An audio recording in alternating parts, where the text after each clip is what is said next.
नाज़रीन अस्सलाम वालेकुम। सियासत टीवी के खुसूसी प्रोग्राम खबर ख्याल में आपका खैर मकदम है। मैं मोहम्मद रियाज अहमद और मेरे साथी सैयद सज्जादुल हसनैन हमेशा की तरह आपके सामने अहम खबरें लिए हाजिर हुए हैं। नाज़रीन, जैसा कि आप जानते हैं कि हम जो खबरें आपके सामने पेश करते हैं वो कल के अखबार की सुर्खियाँ बनती हैं। ना सिर्फ सुर्खियाँ बनती हैं बल्कि उन खबरों को इलेक्ट्रॉनिक मीडिया गैर मामूली अंदाज में नशर करता है। इसी तरह सोशल मीडिया पर ये खबरें वायरल होती हैं। बहरहाल नाज़रीन, जहाँ तक खबरों का सवाल है तो आपको बता दें कि chief minister Telangana mister Revanth Reddy ने एक गैर मामूली बात की है और ऐसा लगता है कि मोदी हुकूमत उस बात से काफ़ी परेशान हो जाएगी, काफ़ी नाला हो जाएगी, काफ़ी बरहम हो जाएगी। चीफ मिनिस्टर ने आपको बता दूं कि हदबंदी पर जो मुश्तरका मजलिस अमल का इजलास हुआ या कॉन्फ्रेंस हुई चेन्नई में, उसमें शिरकत करते हुए अपने ख्यालात का इजहार किया और कहा कि मोदी हुकूमत को नहीं चाहिए, मोदी हुकूमत को चाहिए कि वो हदबंदी के तहत, हदबंदी के अमल के तहत ये जो इस पार्लिमानी हल्के हैं उनमें इजाफा ना करे। इसके अलावा उन्होंने ये भी कहा है कि शुमाली हिंद की जो रियासतें हैं वो आबादी की बुनियाद पर जनूबी हिंद की रियासतों को दूसरे दर्जे का शहरी बना देगी। इस तरह की बात उन्होंने कही है। एक कोई मामूली बात नहीं है। बहरहाल नाज़रीन, आपको बता दूं कि जहां तक इस मुश्तरका मजलिस अमल की कॉन्फ्रेंस का सवाल है, चेन्नई में इसका इनेकाद अमल में आया और ख़ासतौर पर इसकी जो मेज़बानी की है mister Stalin, chief minister Tamil Nadu ने, और उन्होंने दो टोक अंदाज में हदबंदी की मुखालिफत करते हुए कहा कि ये सब कुछ जनूबी हिंद का हक मारने के लिए, उसे उसकी सियासी आवाज़ से महरूम करने के लिए किया जा रहा है। और बीजेपी हिंदी बेल्ट या हिंदी पट्टी में जो वोट्स हासिल करते हुए, वहाँ नशस्तें बढ़ाते हुए, वहाँ की आबादी की बुनियाद पर नशस्तों में इजाफा करते हुए कामयाबी हासिल करना और इक़्तिदार से चिमटे रहना चाहती है, ये बात कही गई है। तो बहरहाल नाज़रीन, चीफ मिनिस्टर ने बहुत अच्छी बातें कही है और दो टोक अंदाज में कहा है और कहा है कि ये जनूबी हिंद के खिलाफ साजिश का एक हिस्सा है। वैसे भी नाज़रीन, आपको बता दूं कि जहां तक हदबंदी का सवाल है, मोदी हुकूमत 2026 को पार्लिमानी हलकों की हदबंदी करने जा रही है और उसे करना भी है। लेकिन आप देखेंगे कि इतलात ये आ रही है कि मोदी हुकूमत ने यह जहन बना लिया है कि कम अज़ कम हिंदी बेल्ट में 200 नशस्तों का इजाफा कर दिया जाएगा। यानी आप अंदाज़ा कीजिए कि उत्तर प्रदेश जो रियासत है उसमें 80 पार्लिमानी नशस्तें हैं, फिर उसके बाद उत्तराखंड है, और तो ये उत्तराखंड, उत्तर प्रदेश और दो या तीन रियासतों को मिलाकर वहाँ की जो पार्लिमानी नशस्तों की तादाद है वो 200 कर दी जाएगी और फिर 70 नशस्तें मोदी हुकूमत कहीं से भी हासिल कर लेगी और यानी बीजेपी हासिल कर लेगी और अपनी हुकूमत बनाती रहेगी। ऐसे में ये जो इकदाम किए जा रहे हैं, अगर पार्लिमानी हल्कों में इजाफा होता है तो बीजेपी को फ़ायदा होगा और फिर जनूबी हिंद की रियासतों का नुकसान होगा, क्योंकि जनूबी हिंद की रियासतों में फिल वक्त 129 पार्लिमानी हल्के हैं। और आपको ये भी बता दूं कि जनूबी हिंद में कर्नाटक है, कर्नाटक के फिर बाद तेलंगाना, आंध्र प्रदेश, फिर उसके बाद तमिलनाडु, केरला और पुडुचेरी शामिल हैं। तो बहरहाल हम चलते हैं सज्जाद साहब से और पूछते हैं कि आज जिस तरह की अपोजिशन जमातों ने बात की है, मैं समझता हूं कि अपोजिशन ने अपने इत्तेहाद के जरिए मरकज़ को ये बता दिया है कि आप जो चाहें मनमानी नहीं कर सकते। ये बिल्कुल, देखिए चेन्नई में आज इजलास हुआ डीएमके का की क़यादत में। स्टालिन जो है लीड कर रहे थे इजलास को और उन्होंने तकरीबन जो बीजेपी जमातें हैं सबको उन्होंने इनवाइट किया था, दावत दी थी। और लेकिन चंद्रबाबू नायडू नहीं गए, उनको भी बाज़ाब्ता जो है दावत जारी दी गई थी और उनसे कहा गया था कि चूँकि जनूबी हिंद का मामला है इसलिए आपको शिरकत करना चाहिए। देखिए दिलचस्प बात यह है कि पंजाब के सीएम आए, बहुत बड़ी बात है, केरला के सीएम आए। केरला के सीएम तो खैर जनूब से इनका ताल्लुक़ है, इशू टॉपिक जो था वो जनूबी हिंद, लेकिन पंजाब के सीएम भी जो है इस मीटिंग में शिरकत के लिए आए। 5 चीफ मिनिस्टर, जिसमें रेवंत रेड्डी है तेलंगाना के, पंजाब के सीएम भी हैं, केरला के सीएम भी हैं, कर्नाटक के सीएम भी हैं और भी जो है एक और रियासत के सीएम जो है वहाँ पे शरीक थे, केरला के। बहरहाल जो है शरीक नहीं हुए तो नीतीश कुमार नहीं हुए, शरीक नहीं हुए तो चंद्रबाबू नायडू नहीं हुए। खैर नीतीश कुमार को तो दावत नहीं गई थी, चंद्रबाबू नायडू को दावत दी गई थी, लेकिन चंद्रबाबू नायडू ने शिरकत से गुरेज किया। बहरहाल जो है देखिए तशवीश की बात है। वीरप्पा मोइली के बयान को मैं सुन रहा था, कांग्रेस के सीनियर रहनुमा हैं वीरप्पा मोइली, तमिलनाडु से ही उनका ताल्लुक़ है। तो उन्होंने कहा कि ये जो किया जा रहा है, जो मंसूबा बनाया जा रहा है, ये बहुत तशवीशनाक है। उन्होंने कहा कि ये पूरी तरीके से जुनूबी हिंद को इक्का व तन्हा करने की साजिश का हिस्सा मालूम होता है। उन्होंने कहा कि जिस तरीके से हदबंदी की जो है कोशिशें की जा रही हैं, उस तरीके को अगर हम देखेंगे तो जुनूबी हिंद के पार्लिमानी हल्के महदूद हो जाएंगे, शुमाली हिंद के दुगने हो जाएंगे। उन्होंने कहा कि शदीद तरीन नाइंसाफ़ी का जो है के ख़दशात हैं, शदीद तरीन नाइंसाफ़ी का जो है माहौल बनाने की कोशिश की जा रही है और इसको हर हाल में जो है मुस्तरद करना होगा। उन्होंने कहा कि जुनूबी हिंद की रियासतें हमेशा से, जब से आज़ादी मिली है उस वक्त से लेके आज तक, एक मुनज़्ज़म तरीके से जो है इस मुल्क की तरक्की में अपना किरदार अदा करती रही हैं। चाहे वो आबादी पे कंट्रोल की बात हो, चाहे वो जो है माशी तौर पे जो है इस मुल्क को मुस्तहकम करने की बात हो, या फिर जो है बेहतरीन दिमाग देने की बात हो। आप देखिए, चेन्नई की हम बात करें, आंध्र प्रदेश की हम बात करें, तेलंगाना की हम बात करें, केरल की हम बात करें, तो यहाँ से बेहतरीन दिमाग जो है ना सिर्फ जो है मरकज़ में जाते हैं, बल्कि पूरी दुनिया में यहाँ से बेहतरीन दिमाग जाते हैं। इसरो यहीं पे है, सारी दुनिया जानती है। और भी बहुत सारे जो है तरक्याती काम, तख्लीकी काम ज़्यादा होता है, रिसर्च सेंटर्स और तख्लीकी काम, IIT के काम जो है बेंगलुरु से शुरुआत हुई थी। IIT की शुरुआत बेंगलुरु से हुई थी और IIT के आज भी बड़े मराकज़ जो है हैदराबाद और बेंगलुरु को माना जाता है। जी तो ये, और फिर जो है अगर हम टेक्नोलॉजी की बात करें, कानून की बात करें, जहाज़ साजी की बात करें, या फिर जो है एरोनॉटिकल जो है टेक्नोलॉजी की बात करें, तो चेन्नई को, तमिलनाडु को उसको जो है बड़ा मुकाम हासिल है। तो बहरहाल जो कुछ भी हो, जुनूब ने मुल्क की तरक्की में अपना अहम रोल अदा किया है।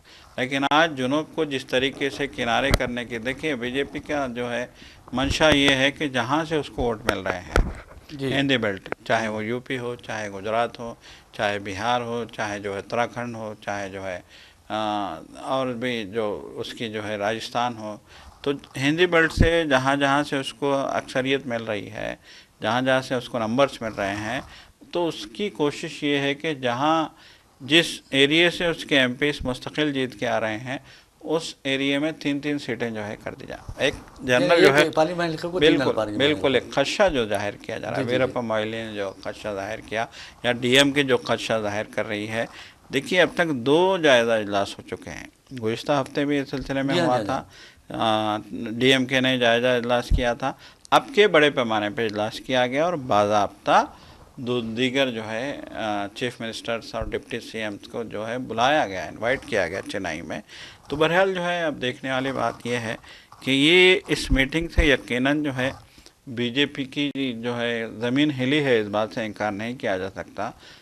इस मीटिंग से बीजेपी की ज़मीन हिली है और ये जो है बीजेपी के जो तर्जुमानों के रिएक्शंस आ रहे हैं उससे साफ ज़ाहिर हो रहा है। बहरहाल जो है बीजेपी बार बार कह रही है कि हम नाइंसाफ़ी नहीं करेंगे, हम जो है आबादी की बुनियाद पर हदबंदी करेंगे, हम जानिबदारी नहीं करेंगे, लेकिन जिस तरह के काम बीजेपी मुस्तकिल करती आ रही है गुज़िश्ता 10 सालों में, जिस तरह के काम मोदी की क़यादत में बीजेपी ने जिस तरह की जो है मुनज़्ज़म जो है कार्रवाइयाँ अंजाम दी हैं, उन कार्रवाइयों को देखते हुए, उनका रिकॉर्ड देखते हुए, देखिए आमतौर पर रिकॉर्ड देखा जाता है, आपका माजी का रिकॉर्ड देखा जाता है, तो बीजेपी का इन 10 सालों का रिकॉर्ड देखते हुए अब लोगों का यकीन बीजेपी से उठता जा रहा है।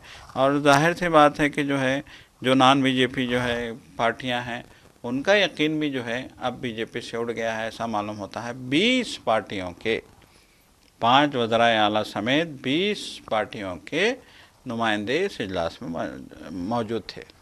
बहरहाल नाज़रीन, आपको बता दूं कि जहां तक उस इजलास का सवाल है, ऐसा लगता है कि जुनूब ने मरकज़ को ये पैगाम दे दिया है कि आपकी मनमानी नहीं चलेगी, अगरचे आप लाख कोशिश कर लें, हम आपकी बात मानने के लिए तैयार नहीं है। वैसे भी आप देखेंगे कि किस तरह तमिलनाडु ने हालिया अरसे के दौरान से लिसानी जो फार्मूला था उस पर सवालात उठाए। ख़ास तौर पर आप देखेंगे कि हिंदी को जिस तरह थोपने की कोशिश की जा रही है जुनूब पर, उस बारे में तमिलनाडु ने खुलकर एहतजाज किया और मरकज़ को एहसास दिला दिया कि हमारे इलाके की भी कुछ शिनाख्त है, हमारे इलाके की तहजीब व तमद्दुन है, हमारे इलाके की भी ज़बान है और जिसे मादरी ज़बान कहा जाता है और उसकी हम बहुत ज़्यादा अहमियत देते हैं उसे और उसकी कदर करते हैं। तो बहरहाल नाज़रीन, अब ये जो इजलास हुआ है जिसमें आपको बता दूं कि हमारे रियासती जो सदर प्रदेश कांग्रेस है महेश कुमार गौड़ वो भी मौजूद थे। इसके साथ साथ आपको बता दूं कि KTR की शिरकत भी बहुत अहमियत की हामिल रही वहाँ पर। KTR ने भी शिरकत की। चंद्रबाबू नायडू तो शिरकत नहीं कर सके, हालांकि आपने जैसा कि सज्जाद साहब ने बताया कि वो यानी NDA के हलीफ भी हैं,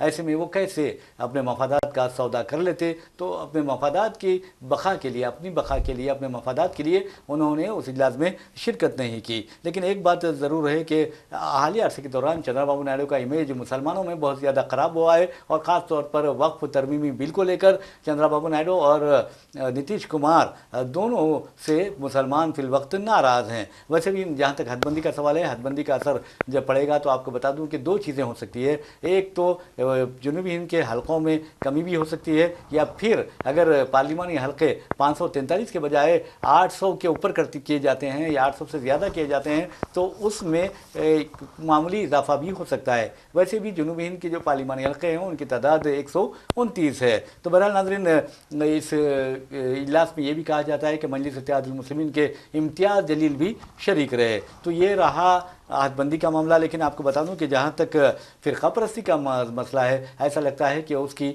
हदबंदी नहीं की जा सकती और उसकी जो यानी उसको रोका नहीं जा सकता, उसको कंट्रोल नहीं किया जा सकता। ऐसे में वज़ीर दाखिला अमित शाह ये दावा कर रहे हैं कि दुनिया भर में जो नेक्सलाइट का मसला सबसे ज़्यादा अगर संगीन है तो वो हिंदुस्तान और चाइना में है। तो बहरहाल नाज़रीन, आपको बता दें कि अमित शाह का ये कहना है कि हिंदुस्तान में 21 जनवरी 2026 तक नेक्सलिज्म यानी नेक्सलाइट्स के असर को ख़त्म कर दिया जाएगा।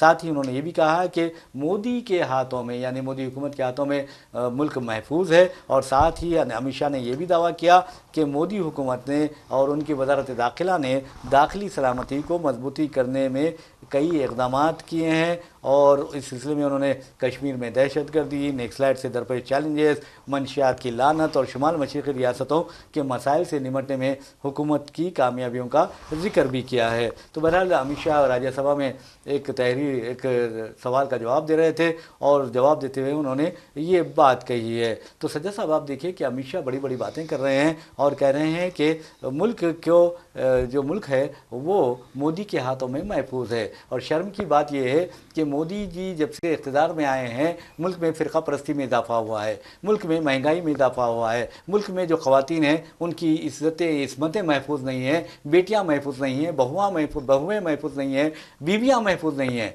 कि बिल्कुल देखिए, यकीनन देखिए किस बुनियाद पर कहते हैं? यकीनन देखिए, डंके की चोट पे देखिए यही है कि झूठ को इतना बोलो कि सच लगने लगे। ये इस तरह की जो है एक पॉलिसी इनकी है कि लोग बहुत ही ज़ोर शोर से जो है अपनी बातों को जो है बयान करने की कोशिश करते हैं।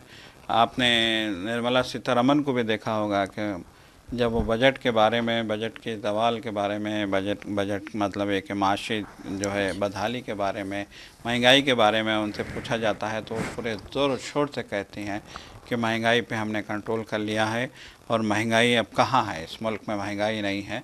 तो उसी तरीके से जो है ये एजेंडा है, ये ऐसा मालूम होता है कि बीजेपी का एजेंडा है अपनी मनमानी करो और ज़ोर शोर से जो है अच्छा सब हरा हरा जो है बयान करो। यही जो है इनकी जो है सूरत हाल लगती है। अगर इस मुल्क में इस्तेहकाम होता, अगर इस मुल्क के हालात बहुत बेहतर होते तो गुज़िश्ता रोज़ जो है छत्तीसगढ़ में एक तसादुम में 30 नक्सलाइट नहीं मारे जाते। अगर इस मुल्क के हालात बहुत अच्छे होते तो फिर सुप्रीम कोर्ट के जजेस को मणिपुर का दौरा करने की ज़रूरत नहीं पेश आती। आज मणिपुर में है सुप्रीम कोर्ट के जजेस, वहाँ की सूरत हाल का जायज़ा लेने के लिए, और वो कैंपों में ज़िंदगी गुजारने वाले, देखिए 1 साल से ज़्यादा अरसे से लोग जो है खौफ का शिकार हैं, दहशत का शिकार हैं और कैंपों में ज़िंदगी गुजारने के लिए मजबूर हैं। तो वो जो जजों का जो है एक वफ़द था सुप्रीम कोर्ट के जजों का, वो वहाँ पे कैंपों में ज़िंदगी गुजार रहे मजबूर और लाचार लोगों से जो है बात कर रहा था और क़ानूनी और जो है दीगर जो है इमदाद देने के लिए उन्होंने जो है पहल की है। तो बहरहाल ये जो कुछ हो रहा है क्या इसको हम जो है इस्तेकाम कहेंगे? सबसे बड़ा सवाल ये है कि ये सवाल तो अपनी जगह है कि आखिर अमित शाह किस इस्तेकाम की, किस अमन व अमान की बात कर रहे हैं। महाराष्ट्र में जो है एक होली के बाद किस तरह के हालात पैदा हुए, जब भी फेस्टिवल आता है तबाही आ रही है। बिल्कुल, नागपुर में क्या हालात पैदा हुए। मोदी इससे पहले तो कुंभ मेले की जो है कहानी सुना के चले गए थे, जबकि कुंभ मेला जो है एक रियासती सरकार की जिम्मेदारी है और जो भी करना है रियासती सरकार को करना है। और ये जो है एक त्यौहार की तरह है, एक मेला है और ये बरस से इसकी रिवाज चली आ रही है। तो मोदी वज़ीर आज़म खुद पार्लियामेंट में आके अपनी 1 घंटा तवील तकरीर में सिर्फ और सिर्फ कुंभ मेले की जो है कामयाबी की बात करके चले जाते हैं।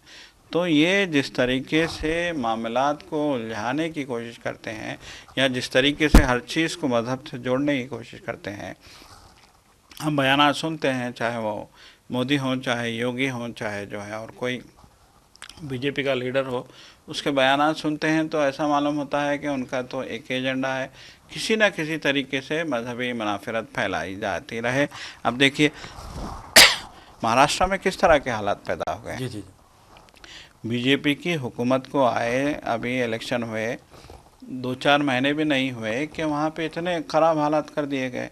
अब डंकी की चोट पे वहाँ पे जो है औरंगज़ेब की खबर खोदने की बात हो रही है, डंकी की चोट पे जो है वहाँ फसाद बर्पा किए जा रहे हैं। तो जो कुछ भी हो रहा है ये इंतहाई तशवीशनाक है। और जो है इधर एक जानिब तो आपने वक्फ बिल के नाम पे मुसलमानों को बेचैन कर रखा है, दिल्ली में इतनी बड़ी रैली हुई वक्फ तरमीम एक्ट के ख़िलाफ़। अब पटना में 26 मार्च को जो है रैली होने जा रही है, मुसलमानों के मुख्तलिफ़ तंजीमों की जानिब से जो है पटना चलो की कॉल दी गई है। तो एक जानिब आपने मुसलमानों को बेचैन करके रख दिया है और उनको इस खौफ से दो चार कर दिया है कि औकाफ़ी ज़मीनें जो सिर्फ़ और सिर्फ जो है मुसलमानों की जो है फलाही खिदमात के लिए मुकर्रर की गई थी, जिनको अल्लाह की अमानत करार दिया जाता है, उन ज़मीनों पे जो है आज हुकूमत की नज़र है, उन जायदादों पे हुकूमत की नज़र है। औकाफ़ी जायदादों पे देखिए, औकाफ़ का मतलब क्या है? वफ़ का मतलब ही जो है वफ़ कर देना किसी चीज़ को, अल्लाह की जायदाद है। बिल्कुल। तो माजी के लोगों ने जो वफ़ किया है उसका जो है एक सिस्टम इंडिया में चला आ रहा है, एक बोर्ड है जो सारी जायदादों को, सारी चीज़ों को देखता है। अब उसको भी जो है आप सरकार अपनी तहवील में लेना चाहती है। तो एक जानिब वो इंतशार बर्पा कर रखा है आपने, दूसरी जानिब आपने जो है एक हदबंदी की एक नया शूशा छोड़ दिया है। मतलब एक कि आप इंतशारी, मतलब आप चाहते हैं कि इंतशार बरपा रहे, लोग बेचैन रहें, लोग बेसुकून रहें, लोग परेशान रहें, लोगों को किसी ना किसी तरीके से जो है परेशान करके रखो और अपने मफादात, अपने एजेंडे पे कारबंद रहो। यही जो है बीजेपी का एजेंडा मालूम होता है। और अमित शाह भी जो है जिस तरीके से, जिस करोफर के साथ, जिस रऊनत के साथ, जिस अहंकार के साथ, जिस जो शुक्रोश के साथ जो पार्लियामेंट में बयान करते नज़र आते हैं और जिस तरह के दावे करते नज़र आते हैं, उन दावों को भी हम देखते हैं तो यही लगता है कि इनका एक ही मंशा है कि बोलते रहो, डंके की चोट पे ऐलान करते रहो, हालात जो है जैसे भी हों, जो भी हों, करना किसको है। पर नाज़रीन, आपको बता दूं कि जहाँ तक अमित शाह के दावों का सवाल है तो सबसे अहम बात यह है कि उन्होंने मंशियात के ख़िलाफ़ जंग की जो बात की है, ऐसा लगता है कि वो खोखली है। इसलिए कि आप देखेंगे कि अडानी के ज़ेर इंतज़ाम जो पोर्ट्स हैं या बंदरगाह है, वहाँ पर हज़ारों लाखों करोड़ रुपए की मंशियात पकड़ी जाती है, दरामद की जाती है, लेकिन आप देखेंगे कि वहाँ पर कोई उस बारे में वो नहीं कहते कि हमने उनके ख़िलाफ़ क्या कार्रवाई की है। अब किसी के कंपनी के ज़ेर इंतज़ाम अगर कोई बंदरगाह है तो इसका मतलब ये है कि वहाँ पर होने वाला हर काम के लिए वो कंपनी जिम्मेदार होती है। तो अब वहाँ अगर मंशियात पकड़ी जा रही है तो इसका मतलब यह है कि कहीं ना कहीं दाल में कुछ ना कुछ काला है। लेकिन अमित शाह है कि बड़ी बड़ी बातें करते हैं, मंशियात के बारे में वो कहते हैं, लेकिन अडानी के पोर्ट पर जो मंशियात पकड़ी गई उसके बारे में उनका कोई यानी ख्याल नहीं होता, ना वो इजहार ख्याल करते हैं। और दूसरी अहम बात, वज़ीर आज़म नरेंद्र मोदी की हुकूमत में मुल्क महफूज है। मैं समझता हूँ कि महफूज होने की दूर की बात है, अब तो अदालतें भी महफूज नहीं रही है। मिसाल के तौर पर आपको बता दूँ कि दिल्ली हाई कोर्ट के एक जज है यशवंत वर्मा, उनके घर में आग लग जाती है और ये है होली के त्यौहार के वक्त का ये वाक़या है। आग लग जाती है, उसके बाद फायर टेंडर्स वहाँ पर आते हैं और आग बुझाकर चले जाते हैं। और फिर जो खुलासा होता है, इंकशाफ होता है कि उस जज के घर में ये कहा जाता है, जो सोशल मीडिया पर खबरें आ रही हैं, क्योंकि सोशल मीडिया पर तमाम खबरें सही भी नहीं हो सकती, लेकिन उसमें ये बताया गया है 15 करोड़ से लेकर 100 करोड़ रुपये वहाँ पर पाए गए हैं। देखिए बोलने वालों ने यहाँ तक बोला कि कमरे में नोटों के अंबार पड़े थे। तो ईडी पहुंच गई शायद, मैं समझता हूँ गिनने के लिए। इनकम टैक्स के अहदेदार भी पहुंच गए, कोई नहीं पहुंचा, खामोशी से जज को ट्रांसफर कर दिए। कितनी शर्म की बात है। उसके पास दौलत के अंबार निकल रहे हैं, वहां पर ईडी को जाना चाहिए। जिस तरह छत्तीसगढ़ में कांग्रेसी लीडर के पास अगर पैसे निकलते हैं तो पूरे मशीन्स लेकर चले जाते हैं और वहां गिनती की जाती है, और बार बार मीडिया में यह कहा जाता है कि कांग्रेस के लीडर के पास इस कदर पैसा निकला है कि उसे गिनने के लिए मशीनों की जरूरत है। तो फिर ये जज के पास 15 से लेकर आप देखेंगे कि 100 करोड़ रुपए निकल रहे हैं, ये कहा जा रहा है कि अंदाजे के मुताबिक। तो फिर हुकूमत ने क्या इकदाम किए हैं? सुप्रीम कोर्ट कॉलेजियम कदम उठाता है और उसे कहता है कि भाई आप घर वापसी कीजिए। क्या घर वापसी करेंगे? एक आदमी के पास गैर कानूनी, गैर यानी मुतनासिब रकम निकल रही है, तो उसके खिलाफ कार्रवाई करने के बजाय उसे आप कहते हैं कि आप जाइए, आप दोबारा अपने घर वापस चले जाइए, और आपको इलाहाबाद हाईकोर्ट का जज मुकर्रर किया जाता है। अरे मेरे भाई, इलाहाबाद का हाईकोर्ट का जज मुकर्रर करने से पहले जब तक उनके खिलाफ तहकीकात मुकम्मल नहीं हो जाती,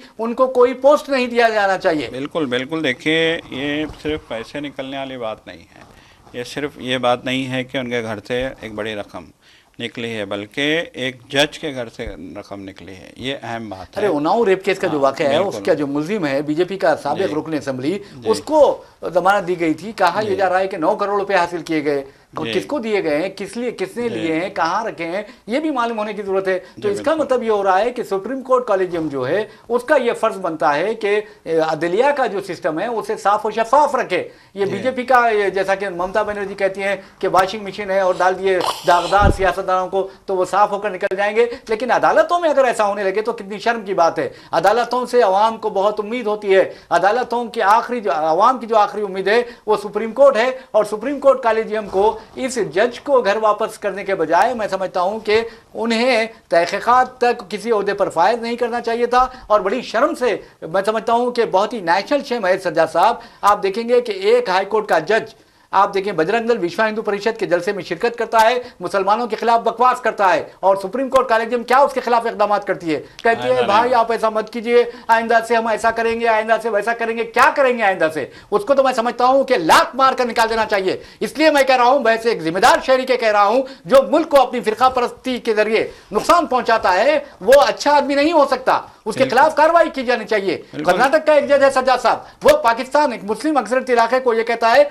ये तो पाकिस्तान है, तो वो अगर ये कहता है तो सुप्रीम कोर्ट हो या कोई और हो, वो जिम्मेदार इदारे ये कहते हैं कि भाई आप आइंदा से ऐसा मत कहिए। क्यों कहेंगे आप आइंदा से? जी बिल्कुल। देखिए, सख्त एक्शन लेंगे, जब तक नहीं लेंगे आप, जब तक आप अगर सरदनिश करके छोड़ देंगे तो उसके हौसले में तो कोई कमी नहीं आएगी, बल्कि वो और ज़्यादा शिद्दत से इस तरह के गैर इंसानी फ़ेल, गैर जो है गैर अखलाक़ी फ़ेल, जो भी आप इसको कहें, कि ये करता रहेगा। अगर उसको फौरी तौर पे एक्शन लिया जाए, उसको सस्पेंड किया जाए, उसके ख़िलाफ़ कार्रवाई की जाए, उसको जेल में बंद किया जाए।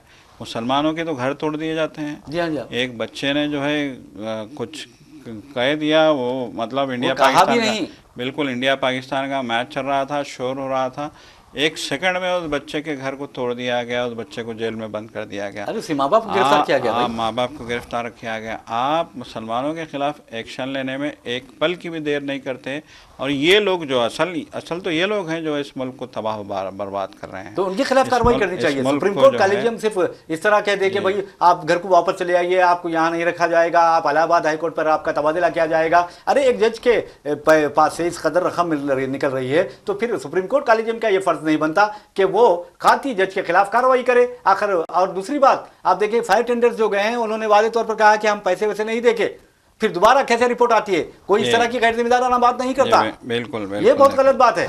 और दूसरी बात है सज्जाद साहब, अगर आप वार्निंग देंगे, सख्त कार्रवाई करेंगे तो दूसरों को सबक मिलेगा। वरना आप देखिए बिधोरी, बीजेपी का साबिक रुकने पार्लियामेंट में एक मुस्लिम रुकने पार्लियामेंट को इंतहाई सख्त सुख्त कहता है, गंदे अल्फाज इस्तेमाल करता है, फहुश कलामी के सहारा लेता है, और उसको स्पीकर उसको निकाल कर मुअत्तल करने के बजाय स्पीकर कहते हैं भाई आइंदा से नहीं कहना। क्यों नहीं कहना आइंदा से? इसको तो मैं समझता हूं कि बड़ी बेइज्जती से निकाला जाना चाहिए था उसे। बिल्कुल। देखिए, राहुल गांधी को जब आप सस्पेंड कर सकते हैं, महबूबा मोइत्रा को करें आप सस्पेंड, ठीक है, महबूबा मोइत्रा को आप सस्पेंड कर सकते हैं, दीगर के खिलाफ तो आप बाज़ाब्ता जो है जेसीबी बिठा देते हैं, एहतसाब ब्यूरो जो है बिठा देते हैं, तो फिर इन लोगों के खिलाफ कार्रवाई क्यों नहीं? देखिए, जो इन लोगों को नज़रअंदाज किया जा रहा है या इनकी हौसला अफजाई की जा रही है, ये मुल्क के लिए बहुत ख़तरनाक है, मुल्क के मुस्तकबिल के लिए बहुत तशवीश की बात है। और दूसरी बात देखिए, फडणवीस क्या कह रहे हैं, अगर आप देखेंगे कि वहाँ जो नागपुर में जो वाक़यात पेश आए हैं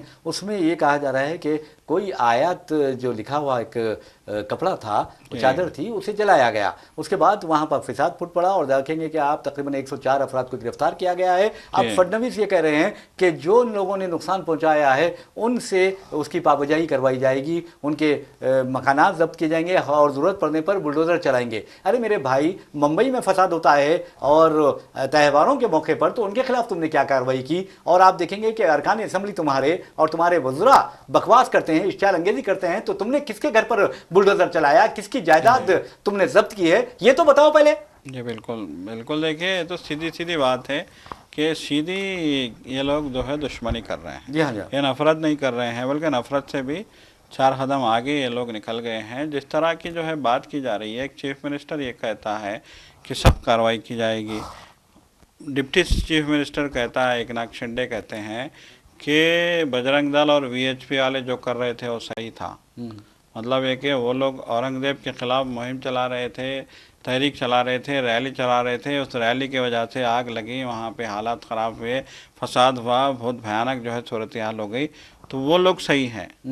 लेकिन जिन्होंने शर पसंदी की है उनको बख्शा नहीं जाएगा, औरंगज़ेब की औलादों को छोड़ा नहीं जाएगा। जो औरंगज़ेब की जो है हिमायत करेगा वो हमारी रियासत में नहीं रह सकता। ये डिप्टी सीएम के अल्फाज हैं। जी जी। तो बहरहाल chief minister, deputy chief minister अगर जो है इस तरह से कानून की धज्जियाँ उड़ाते रहेंगे, आइन की धज्जियाँ उड़ाते रहेंगे, इस तरह से इस मुल्क की एक तबके को, जो दूसरी सबसे बड़ी आबादी है इस मुल्क की, उसको टारगेट करने की मुसलसल कोशिश करते रहेंगे, तो फिर इस मुल्क का भला होने वाला तो नहीं है। बिल्कुल, ये सबसे बड़ा जो है सवाल है। बहरहाल नाज़रीन, आपको एक खबर सुनाते हुए हम अपना प्रोग्राम इख्तिताम को पहुंचाते हैं और उस खबर का ताल्लुक दुनिया की आबादी से है। दुनिया की आबादी आप देखेंगे कि 8 अरब से ज़्यादा तजावुज़ कर गई है और ऐसे में पीओ रिसर्च सेंटर ने पेश क़यासी की है कि 2060 तक दुनिया में सबसे बड़ा जो मज़हब होगा वो इस्लाम होगा, क्योंकि दीन इस्लाम बड़ी तेज़ी के साथ फैलता जा रहा है, लोगों के अज़हान क़ुलूब में बसता जा रहा है। और ये भी कहा गया है कि 2060 तक जो ईसाइयों की आबादी दुनिया में सबसे ज़्यादा है वो घट जाएगी और मुसलमानों की आबादी बढ़ जाएगी और तीसरे नंबर पर हिंदू रहेंगे। तो बहरहाल इस तरह के जो तफसीली खबरें हैं हम आपको बाद में दूसरे प्रोग्राम से भी सुनाएंगे, लेकिन आपको बताने का मकसद ये था कि अगर आप दीन इस्लाम की नुमाइंदगी करते हैं, उसके मानने वाले हैं, तो फिर अपने आप को दीन इस्लाम का सफ़ीर ज़रूर बनाइए और लोग आपको देखकर ये कहें कि क्या होता है दीन इस्लाम, कितना प्यारा मज़हब है कि मुसलमान ऐसा होता है। लेकिन अफसोस की बात यह है कि हम अपनी ज़िंदगियों में डिसिप्लिन नहीं रखते, हम अपनी ज़िंदगियों में वक्त की पाबंदी नहीं करते और अपनी ज़िंदगियों में आप जो अच्छी चीज़ें हैं इस्लाम ने जो हमें बताई है, यानी झूठ से परहेज़ करना, सच्चाई पर चलना, हक़ की राह पर चलना, चाहे उसके लिए आपको अपनी जान ही क्यों ना देनी पड़े, हम उस पर अमल नहीं करते। जिस दिन हम कुरान को मज़बूती से थाम लेंगे और प्यारे नबी सल्लल्लाहु अलैहि वसल्लम की सुन्नत को अपने सीनों में उतार लेंगे, तो यकीन मानिए कि दुनिया की कोई ताकत आपका बाल बीका भी नहीं कर सकती। तो बहरहाल नाज़रीन, इसी के साथ हम अपना प्रोग्राम खबरों ख्याल इख्तिताम को पहुँचाते हैं। अपने मेज़बान मोहम्मद रियाज अहमद और मेरे साथी सैयद सज्जादुल हसनैन को इजाज़त दीजिए। इंशाअल्लाह फिर मुलाकात होगी, फिर बात होगी। तब तक के लिए अल्लाह हाफ़िज़। अल्लाह।